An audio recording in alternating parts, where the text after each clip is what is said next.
Do we have microphones? Very good.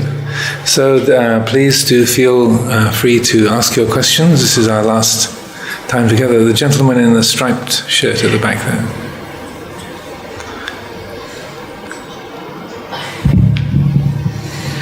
Ajahn, what is the root cause of generating willpower? Because most of the willpower that I used to generate was with a lot of I, because that's much easier to generate willpower, that I can do it. Including the early meditation that I did, it was the willpower to sit regularly came from willpower to what? To sit in a regular meditation.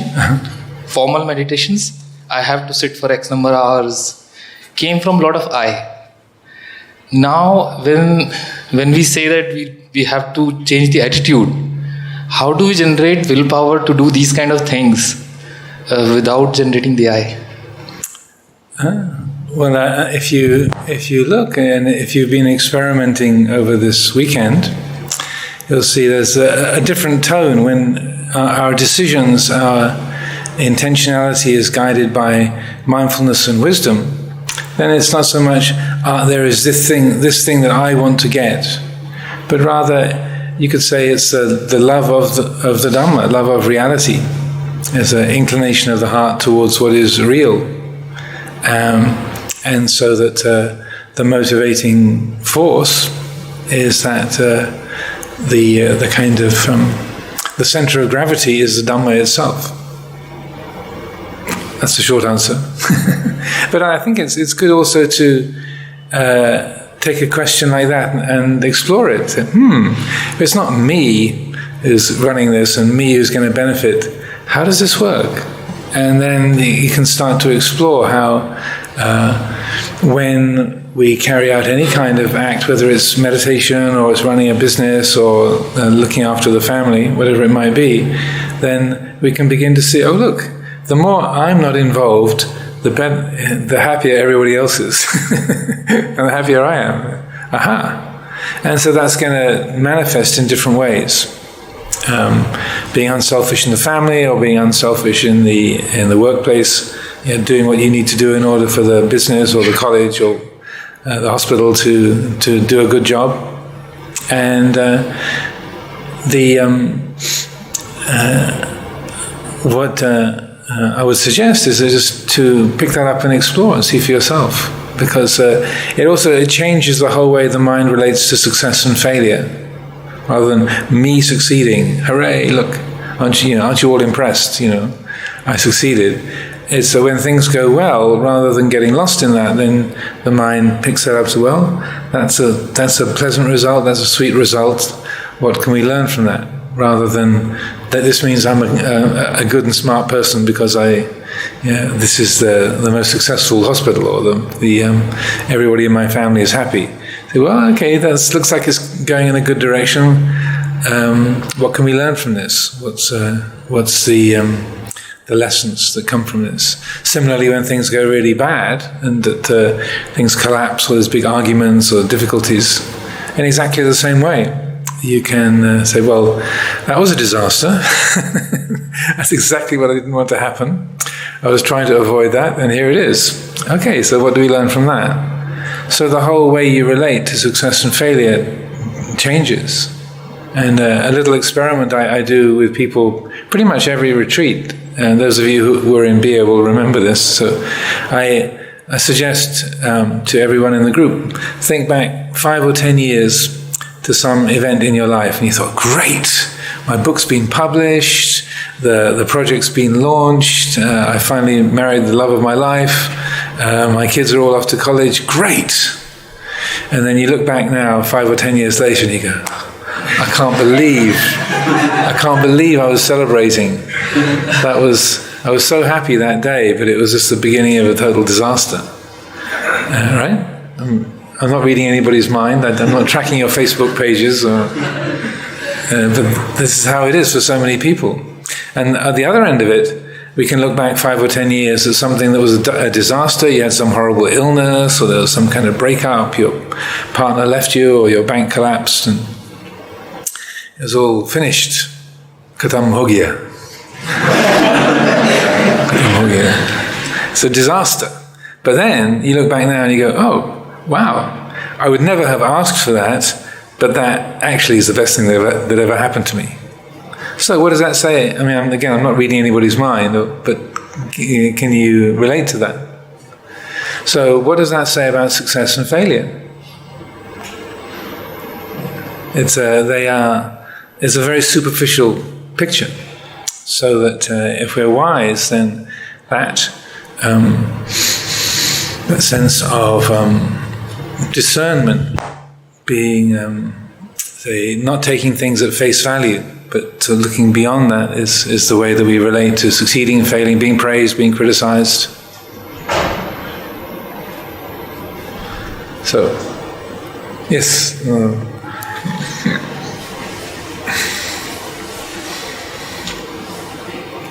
The one in the front with the short sleeves. Ajahn, my question is related to meditation. When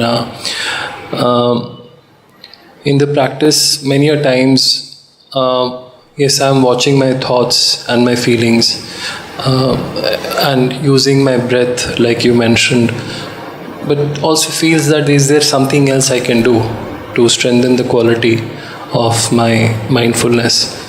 Because I was watching, especially in the last couple of times, that, for example, when I'm in that state where moments I could see I'm in a silence, it's almost like I'm getting panic attacks. It's very frightening at times. Mm-hmm. And there, I was just watching myself, and I think there are two ways to go about it, like you mentioned. One was to, okay, let's have a conversation. Let me listen to you. Where is this panic coming from? And the second is, okay, I understand there is a panic, and I respect, and I will go back. So which is then letting loose. Mm-hmm. And I don't know which is which. If I am making sense to you. Yes. Which is which. So this is one question. The second is... let's just go one question at a time. Okay. So, no, I think that's what you're describing is very skillful. And the guiding principle is to look at the results of what you're doing. So if you have that, let's have a conversation attitude and see what comes from that. See how that works in relationship to that mind state. Or if it's like, or if there's a sort of turning away and say, okay, I'm leaving this one alone. What's the result of that? So that it's always by looking at the results of how we've been working. That's what guides or informs mindfulness and wisdom into the future. If we never look back and consider how things functioned, we can't really learn. We're kind of just going forward, but you're not seeing what the effects are of what you've been doing. So that sense of what's called vimamsa, reviewing, looking at the results of what you've been doing. Another way of approaching those kind of mind states, say an intense mind state like a panic attack, is to name what the feeling or the mood is, without any kind of commentary about whether it should be there or shouldn't be there, or it's good or bad, but rather this is and just naming. So I do this a lot as a practice, just naming what's there. This is the oh dear, it's that panic attack feeling again. What am I going to do about this? I don't think I can handle it feeling. That's what this is. So you're naming precisely what's there, not sort of what should I do about it, or how can I stop this happening, or why is this happening to me, but rather in this moment there is the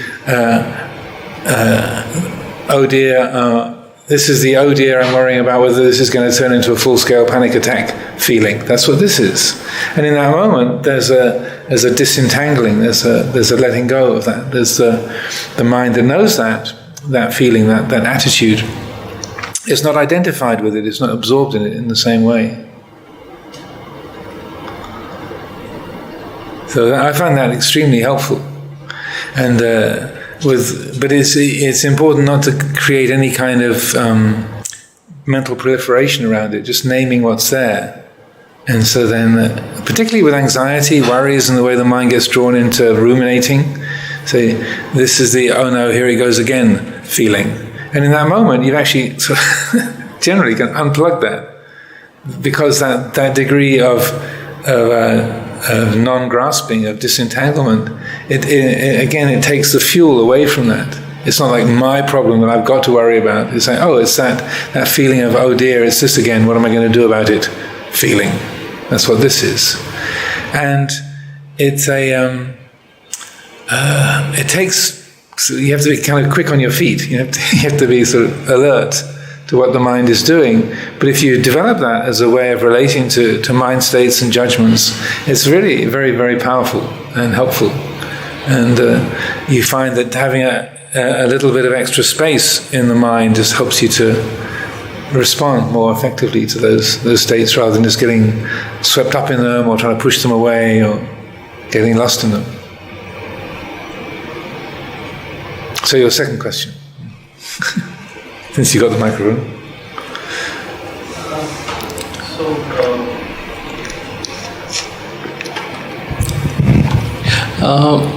So one of the things is that means and an end. Like if I'm doing all this, I'm expecting certain results, which is on a day-to-day behavior of mine and feeling of my, the action and speech and thought.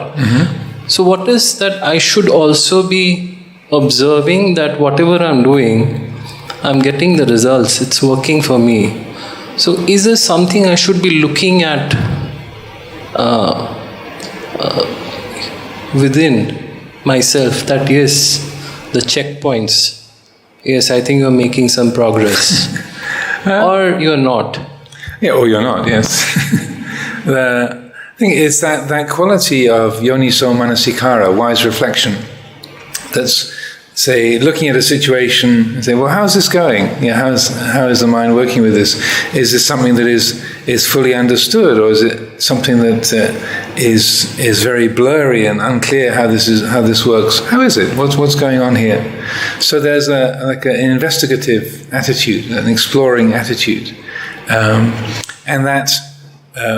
So I wouldn't say there's any specific checkpoints, because it's going to vary what the mind is dwelling on. But that sense of looking and exploring, how's this going, or say when if that quality of naming the mood is applied, what's the effect of that? And so, oh, look at that. When the mind takes that particular stance, then what happens? Oh my goodness. That means that gives a lot more malleability. There's a lot more space in the day. There's much more situations are much more workable with the family or the workplace or whatever.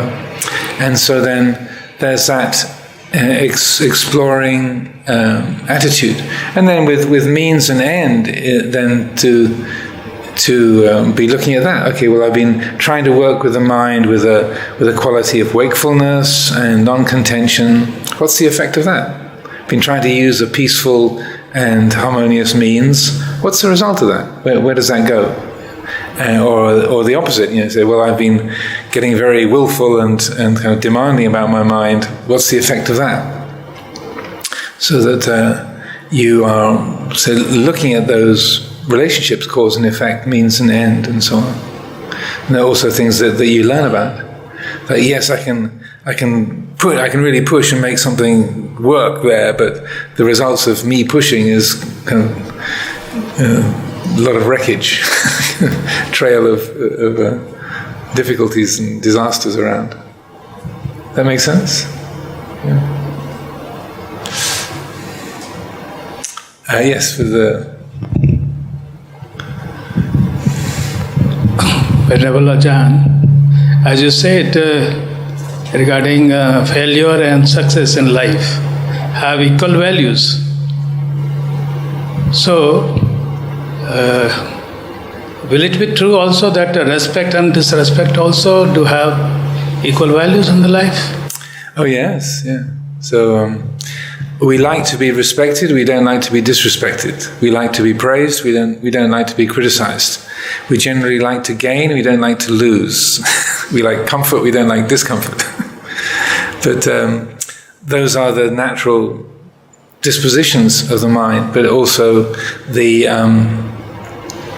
way that the mind relates to being praised or being criticized. That's always where it. That's in a sense the essential point. Is how the mind relates to succeeding or failing, gaining or losing, being praised, being criticized, being, say, well represented or misrepresented. Those are very important areas of practice, because our instinct is to defend ourselves, want people to understand us, we want to be praised, we want to be accepted. We don't want to be, misunderstood, misrepresented. But I often talk about this is a sort of higher practice of Dhamma, is to learn how to be misunderstood. That you say something and you put things out there, and people get completely the wrong idea, or you're misrepresented. People quote you as saying something that you hadn't said, or they say what he really believes in is this, and you say, well. And so the urge is to jump in and say, no, it's not that way. You want to defend yourself. And so, again, I think a lot of it's to do with the fact that I've lived in community for a long time. And that urge to sort of jump in and explain. No, it wasn't like that. Let me tell you, I'm not really that way. And to sometimes just let yourself be misunderstood. Let yourself be misrepresented. And then when the moment comes, you can let it be known, well, actually, it wasn't that way. Here's the photograph. It shows you I wasn't there, or I was there. And that sometimes if you wait, if you don't come from a reactive place, you just wait until people find out, oh my goodness, that wasn't the truth about him at all. And my goodness, he never complained. He never got upset because we were saying bad things about him. Wow! They're even more impressed. So it's an advanced practice to let yourself be misunderstood and misrepresented.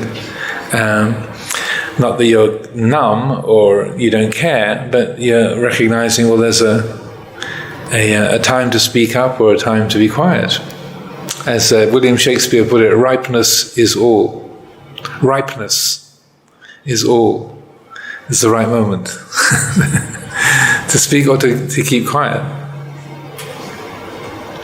Yes. One more. You can switch it on. Yes. We came across during chanting one term, threefold bliss. Can you just please say? The threefold bliss. People ask this question very often. The threefold bliss is the bliss of sense pleasure, number one. Number two, the bliss of refined mind states like jhana. And number three is the bliss of nibbana, the threefold bliss. So if you can wait for the microphone.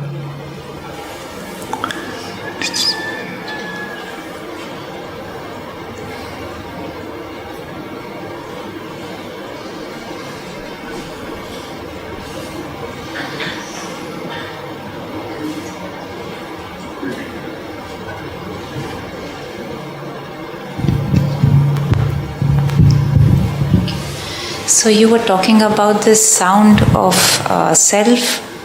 The sound of silence. Yeah. So it's like lots of crickets together, like the high-pitched sound. So what do I get from that? Like, what do I see in that? It's so loud all the time. It's like, I've been hearing it for years, and I always thought that the house was manifested with crickets looking for them. I had no idea it's coming from inside. Really? So, yeah. So what do I, thank God there are no crickets in the house, first of all. So I don't have to kill them. So, what do I gain from it? Where do I go from here? What do I like? It's it depends on your interest, really. It's a useful meditation object that one can use, and some people find it very irritating and want to ignore it altogether. Other people find it's like the most kind of wonderful friend and companion. And they, oh, this is great, this is fantastic. I was leading a class on this in the States when I was living on the West Coast, and so I did a whole day-long meditation workshop on the inner listening. And this fellow came up to me and said, I spent $20,000 going to ear specialists trying to get rid of this.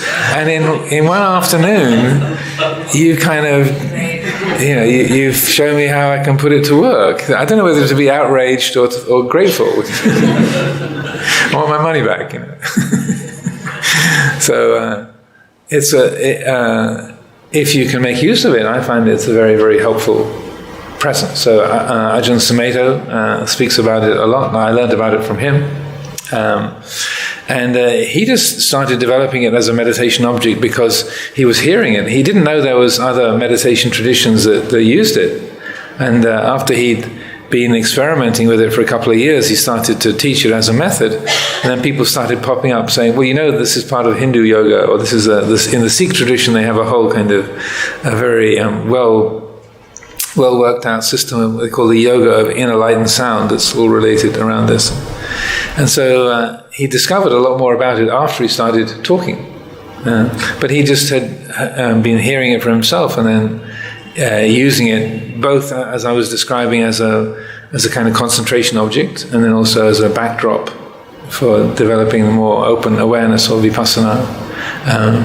So for myself, I find I use it more than mindfulness of breathing.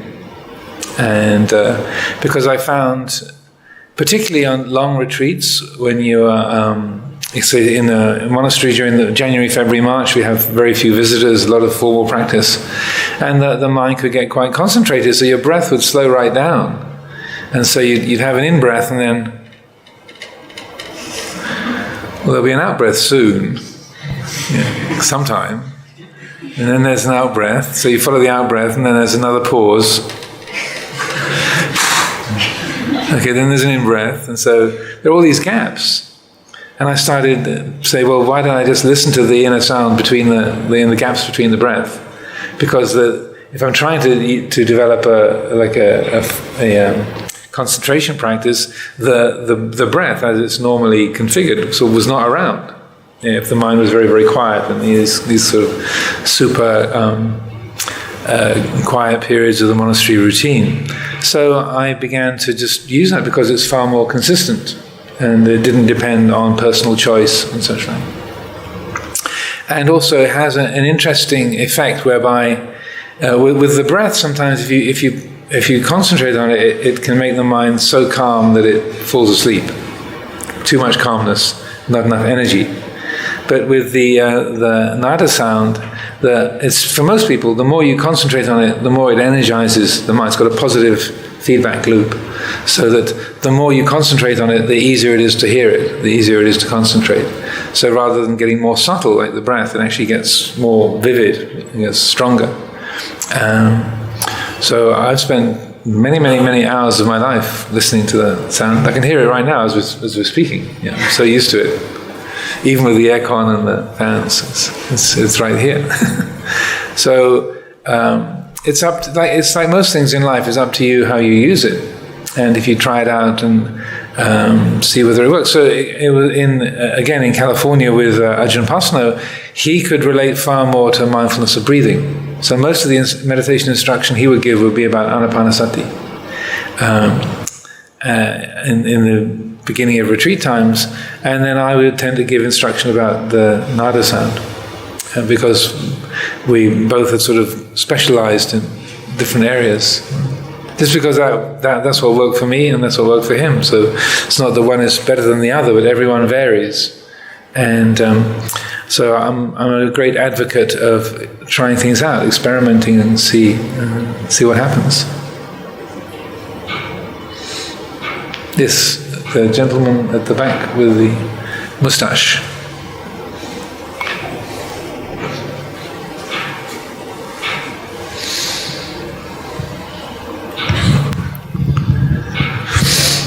I had two quick questions. They're not conceptual ones. I'm not very good at quick answers. Okay.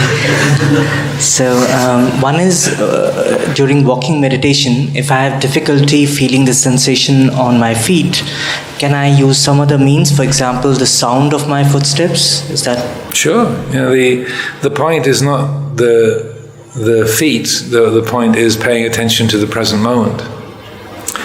Sometimes people walk backwards, which tends to get the attention very much more acutely. Again, it's quite all right to experiment, because the point is it's not the object. The point is the quality of mind that comes from that training of the mind to focus. And while doing anapan, if the mind is very agitated and the mindfulness is not there, what would you recommend? Should I breathe forcefully, or should I count the breath? What would you recommend? Again, see what works. So Ajahn Chah would recommend counting the breath up to 10 and back to 0, up to 10, back to 0. See how often you get lost in the counting. If you ever get past 3.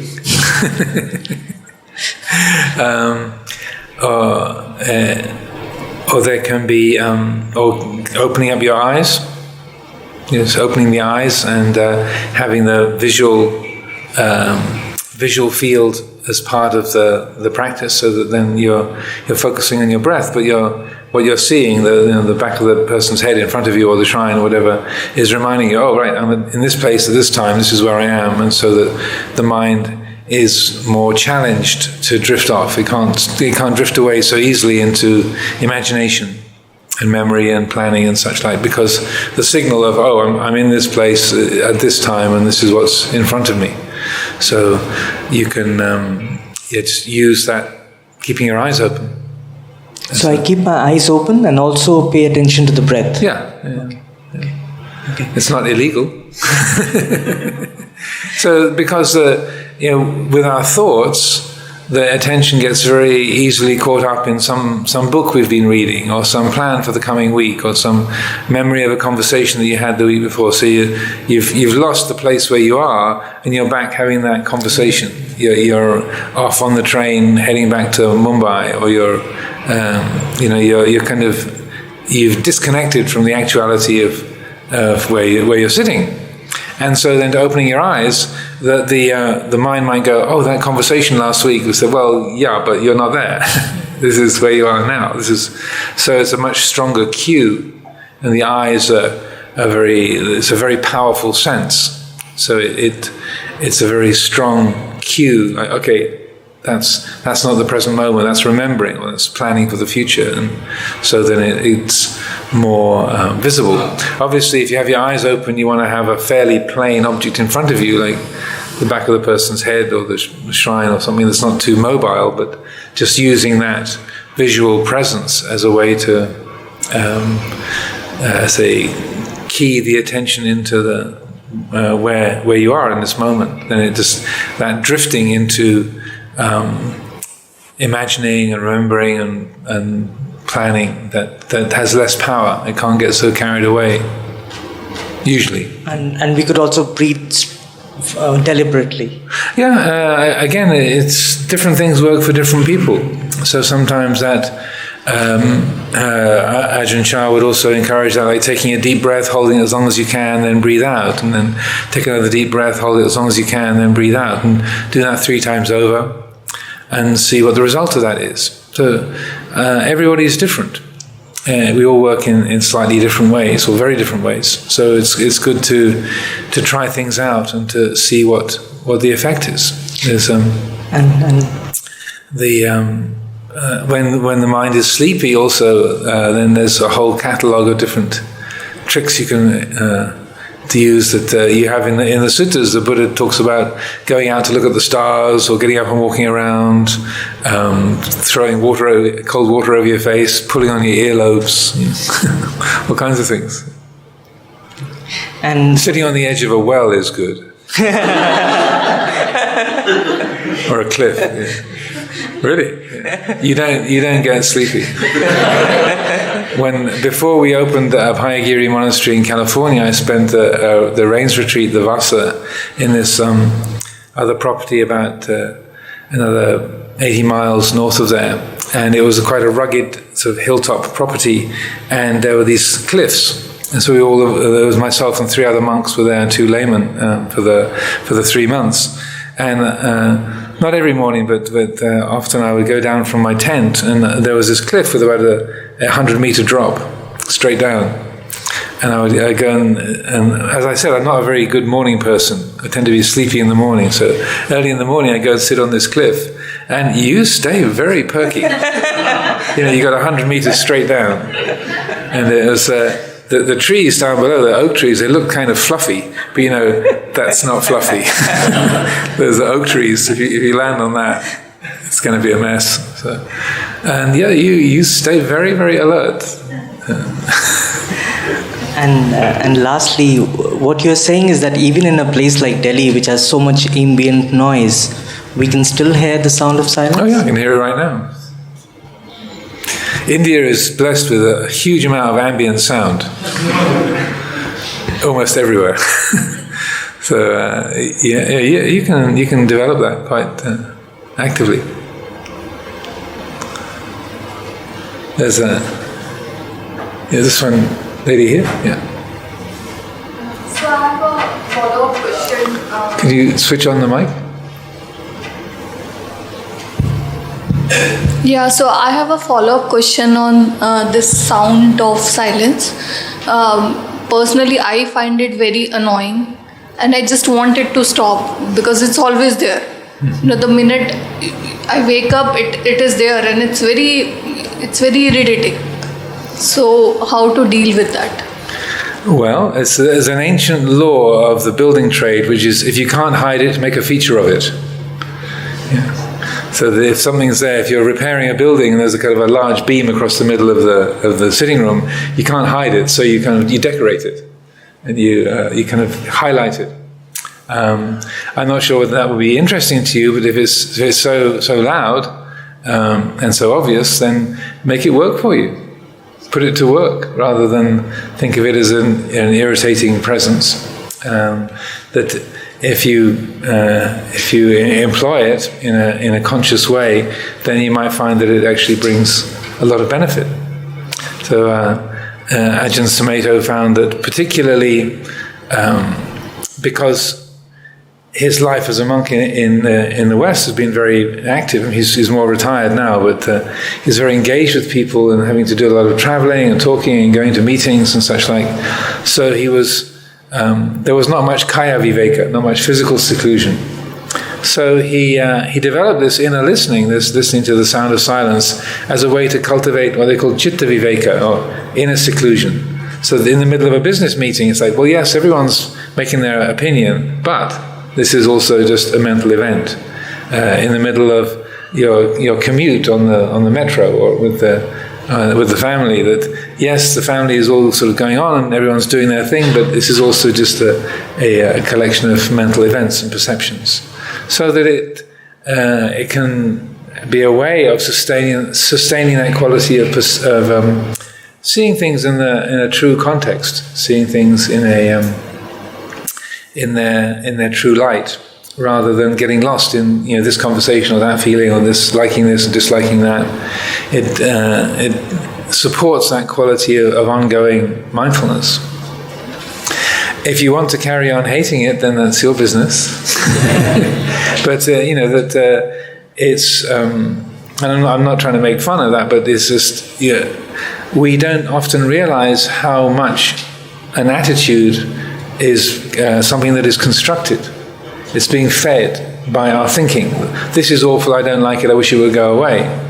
So we can take that judgment and say, well, who says? Who says that's true? Why do I believe that? And rather than just taking those kind of judgments as an absolute truth, to see, well, this is what the mind is adding to the moment, but in itself it's just this.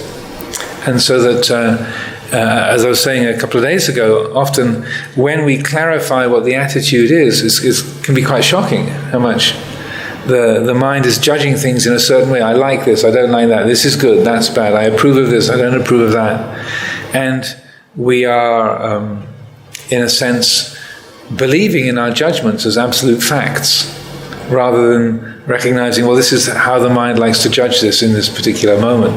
Does it have to be this way?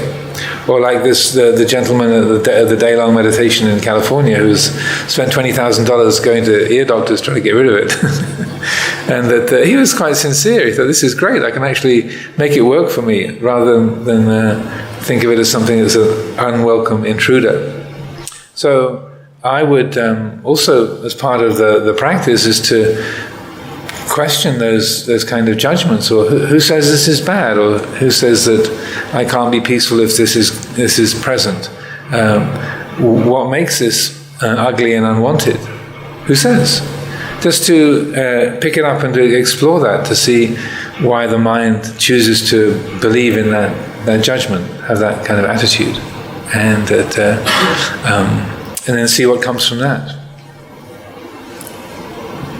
I have one more question. As per Buddha, what is the role of a parent? What is the role of what? Of a parent. Appearance. How should you bring up your children? Father, mother. Oh, parents. I thought you said appearance. Well, without fathers and mothers, none of us would be here. So, the gratitude, the Buddha encouraged gratitude to our parents and appreciation. That's how we came into the world. And he calls the parents the early deities, the early devas, because they are the ones who they're like godlike figures. When we're a small child, they provide all the food, they provide protection, they provide the law. Do this, don't do that. So that is,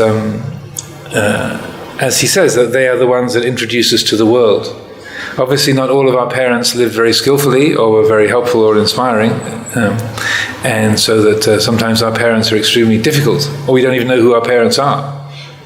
But certainly within the Buddha's teaching, then he encourages that quality of gratitude towards our parents.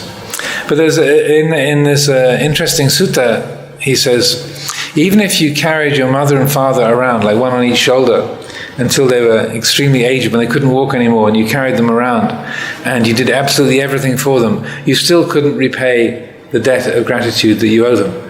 But if they are unvirtuous and you introduce them to virtue, if they are selfish and you introduce them to unselfishness, if they are destructive and you introduce them to harmlessness, and so on, then this is the way that you can repay the debt of gratitude to your parents. If they are stingy, and you encourage them to be generous, that's the way you can genuinely repay your parents. So carrying them around and doing everything for them is good in one respect, but the really beneficial thing, which the Buddha highlights, is if your parents are people who have not been living skillfully or don't have a sense for the blessings of spiritual qualities, then they're being encouraged towards that. Of course, our own attitude is part of that. So if I'm really grateful to you, so it's my job to straighten you out. So that's not going to go down very well. So you have to be, you have to employ discretion. Weighing up situations. Okay, how can I put this? Like if your father drinks a lot. My dad was a very controlled drinker, but no day passed without alcohol being consumed. Never before noon, 12:01. The whiskey bottle would be opened. I had my own beer mug given to me when I was 6, on the basis that he's got to start sometime. That was the logic. So I get an inch of beer every Sunday lunchtime in my little beer mug.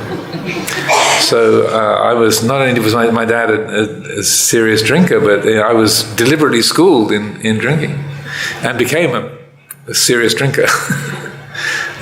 So that you have to find skillful ways to communicate and to bring those kind of things across in ways that people can hear. Not just you've got your agenda and you're going to dump it on them, but rather coming from a place of kindness and a sense of appreciation. And like if your parents are causing themselves and others great harm or difficulty, then to use your mindfulness and wisdom to consider, okay, well, how can this be put across? Or what's a way to say this? Or what's the right moment to chime in? As I said, ripeness is all.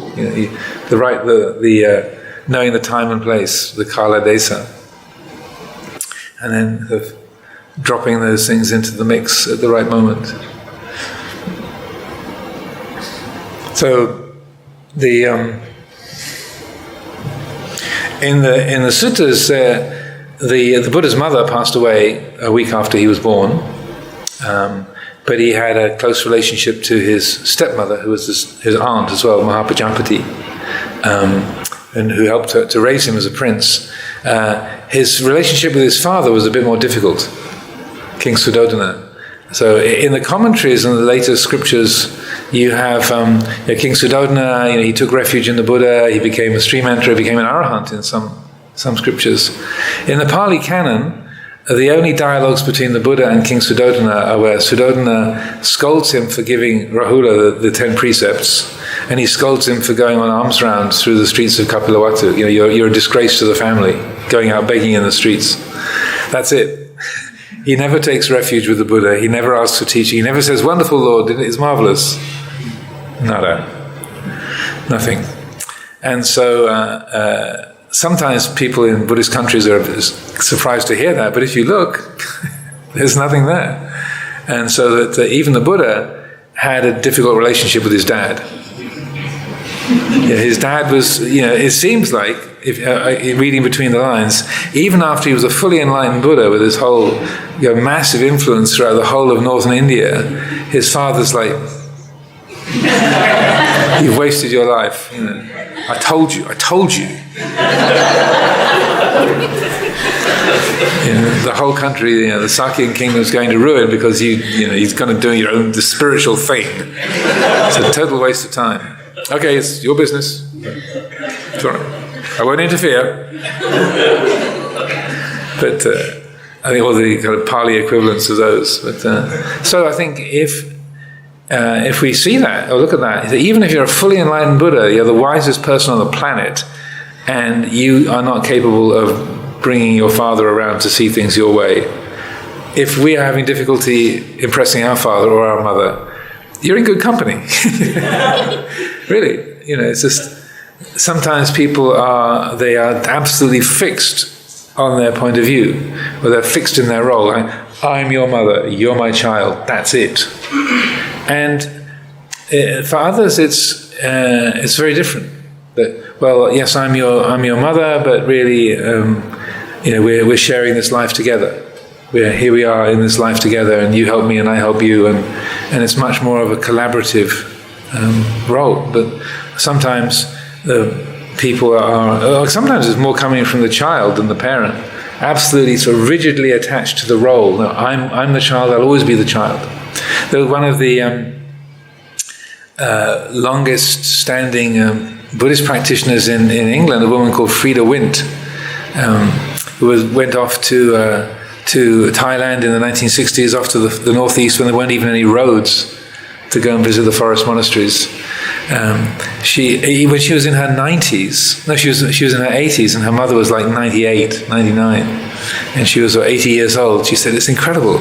I go to see my mother, and I'm 12 years old again." She said, I'm 80, and yet when I'm with my mother, I revert to, she talks to me like a 12-year-old, and I become a 12-year-old. And it's like, her mother's like 98, and she's 80, and yet still falling into those roles, and the mother sort of thing. Haven't I told you, don't put that there? Don't you know how to clean a cup properly? I'm 80 years old, mother. I know how to wash a teacup. But sometimes the mind is so invested in a particular role, they can't get a perspective. So you have to sort of go around. not function in terms of I want you to see things the way I see them, but you find different ways of connecting, showing your sense of support and affection and caring, and just let them hang on to their views and opinions, or how they want to typecast you, how they want to see you. Okay, I can't demand that you see me in the way that I want to be seen, but that's your business. It's up to you. I'm not going to make a fight out of it. So I hope that's useful.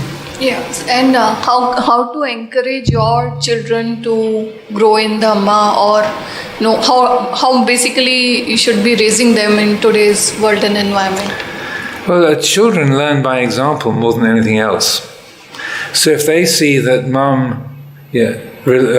how mum responds to frustration, does she get angry and start shouting?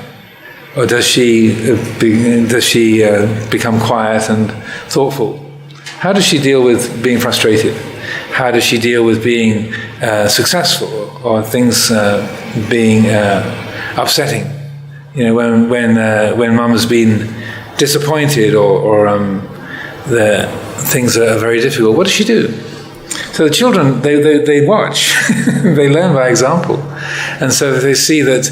When mum is angry, then she starts yelling and throwing things. That's what they'll do. But if they see that you're not suppressing it, but that you're saying, yeah, that's very upsetting. So what are we going to do about this? Then they learn that, and so that I feel that far more than classes in Buddhism or Dhamma, the parents are as the Buddha said, they're the early teachers. They're the ones that children model themselves on. And so that having that sense of working together in a relationship, and the parent is giving direction and is there to support, but the child is getting a good example as you go along. That's a really, really wonderful thing.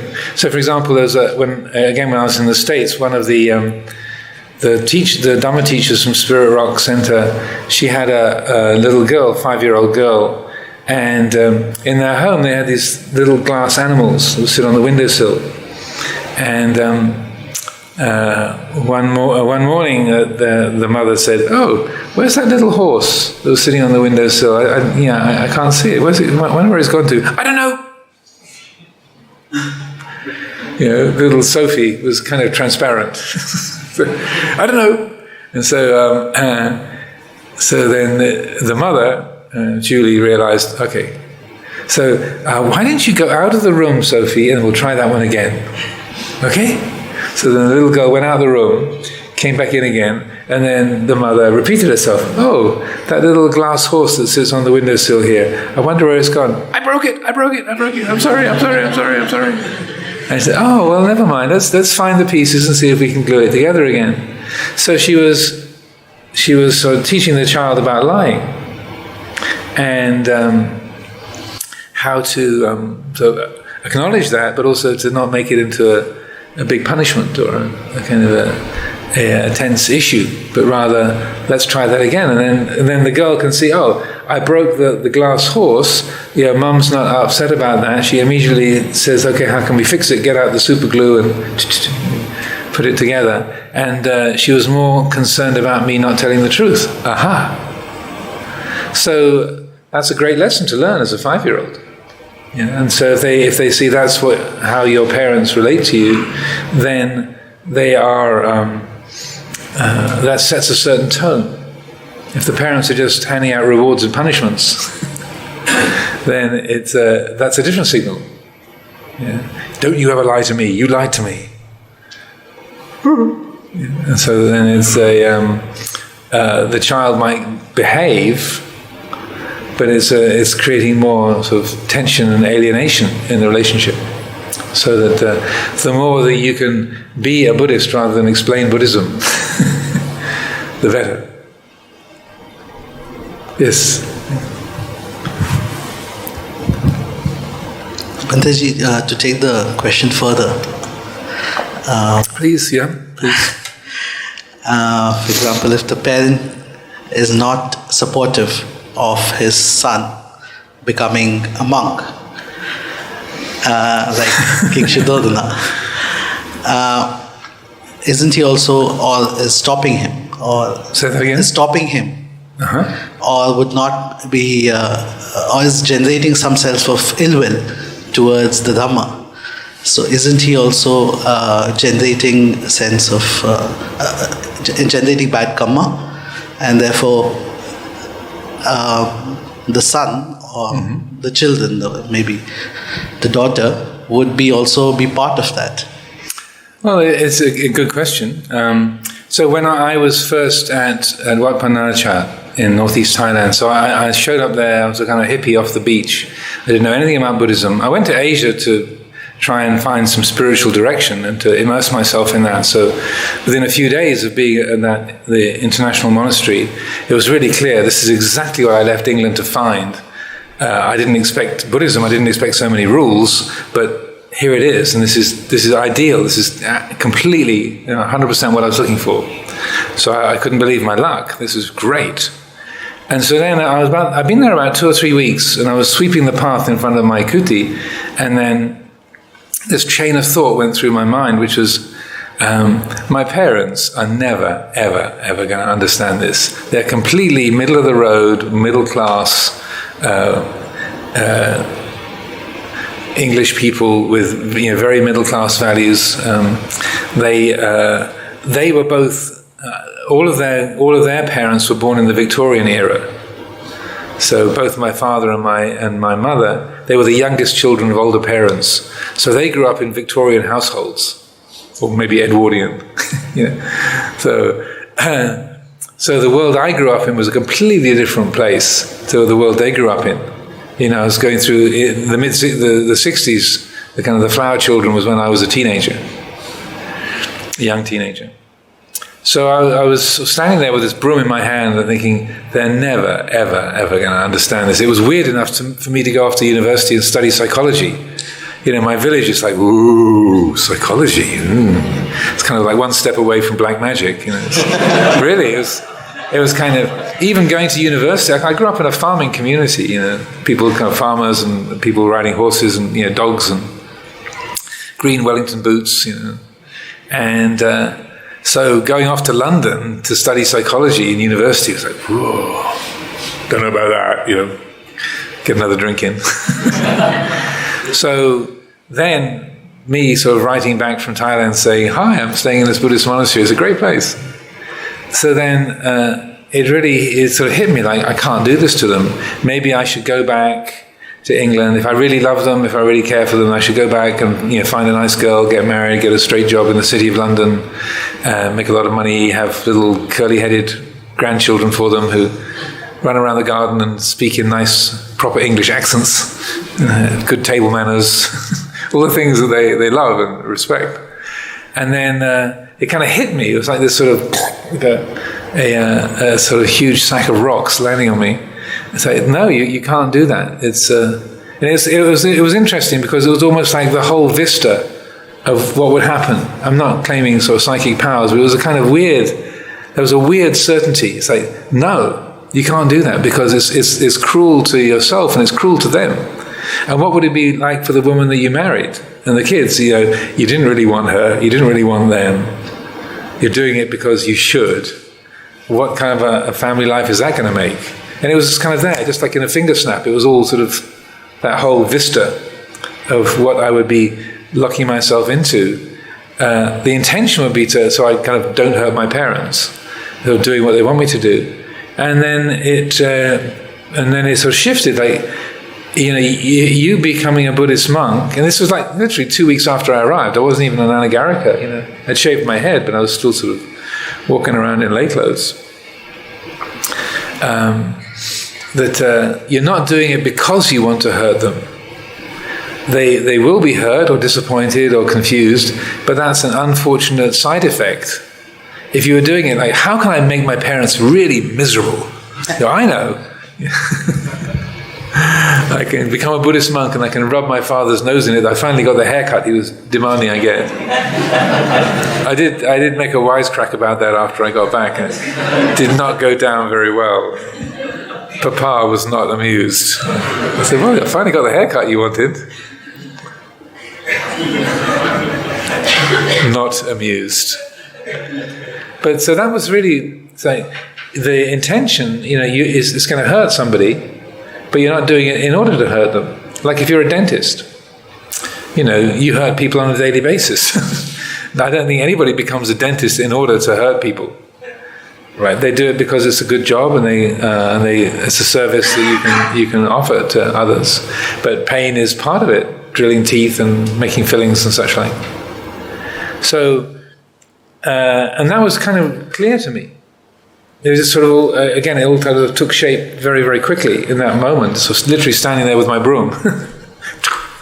Like, no, it would be an unkindness to them and an unkindness to you. So that, and it was really clear that taking up that life, that way of life, was a good fit for me. Even though I was 21 years old, it seemed like a perfect fit. I'd graduated from university, I had a degree, which was what they wanted.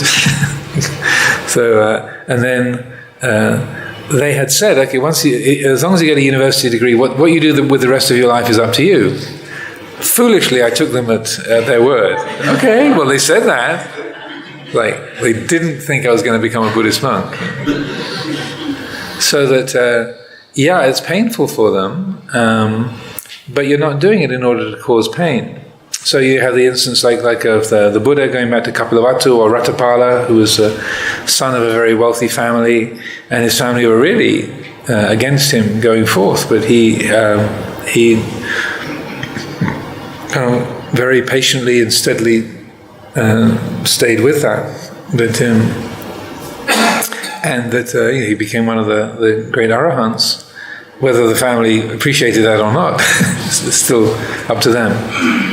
So that I think it's important to look at your own intention, and also the degree that you can to express to others that, well, I'm not doing this in order to make you frustrated or annoyed, and I'm sorry that it has that effect. But this is what it seems to be the most beneficial and helpful thing for me. So for my own family, it was about 15 years. I've been a monk about 15 years before the attitude started to shift a little bit.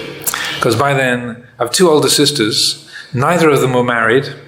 One was in the kind of foreign office. She was a Russian speaker, and she was in the British Embassy in Moscow. The other one was a nurse for children with leukemia and cancer, and I was a Buddhist monk. None of us were married, no grandchildren anywhere near inside. And so I think what happened was they just sort of, okay, threw their hands up and said, well, all of our ideas about having a family in the a cottage in the country and a farm and roses around the door and little grandchildren running about, no. The two girls are both career women and he's a monk, so that's not going according to plan, but okay. And somehow they managed to just sort of discard what they'd assumed their life was going to be like, and just, okay, this is what we got, let's go with it. And then my younger sister eventually got married when she was 40 and her husband was 50, but she didn't have any children. Largely because she'd been a nurse and 75% of her patients died, little children. So she said, I've been with so many children dying, I couldn't handle that with my own child. So that was the choice that she made. So it was interesting that it took 15 years of patience and then a kind of grudging appreciation. And then when I started doing events with the Dalai Lama or being invited to teach, or I started writing books, then they had something to be proud of. My son the abbot, or my son the author, rather than my son the doctor. And my son, here he is with the Dalai Lama, I just went to see the Pope a couple of weeks ago. No, about a month or so ago. So my parents have long since passed away, but the family can have those pictures. So here's my brother at the Vatican. So you can't demand that they see things the way you do, but I found that if you find points of contact. Like, they could be proud of me walking all the way through England from Sussex to Northumberland on pilgrimage. They could relate to that. It's a thing my son is doing. Yes, no one's ever done this before. Hooray! At least not in modern times. And then me writing books or being made the abbot of the monastery in California. So it was kind of interesting when I got appointed to start the monastery there. My mother and father, they pulled up outside of Amaravati, and my mother wasn't even really out of the car. She had like one foot on the tarmac and one foot still in the car. She said, being made abbot of a monastery and you're only 34, that's really good. Like suddenly she found a way to be enthusiastic about what I was doing. And my elder sister, who's a sort of diplomat,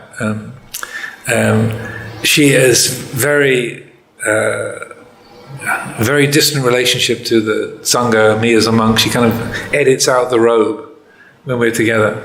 But when I got invited to be the abbot of Amaravati, or I got given a title from the King of Thailand, and I invited both of them out to the ceremony. She said, well, this is rather like an ambassadorial appointment, isn't it? It's her field. It's like, my brother the ambassador or my brother the bishop, it's like, yes. So that's her field. When she got an OBE, she was really kind of, I'm not making fun of her, but that's her world. High-ranking appointments or awards and such like.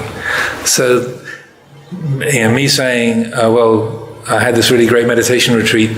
I was alone in my kuti for 3 weeks. Yes. What did you do? And if I said I was listening to the sound of silence for 3 weeks,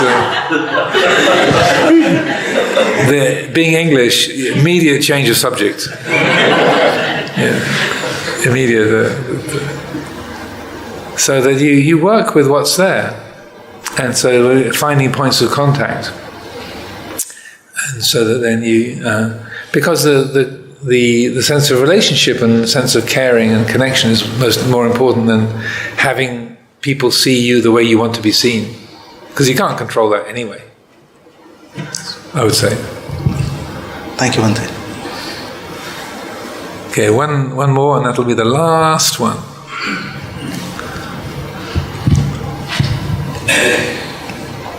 Go ahead.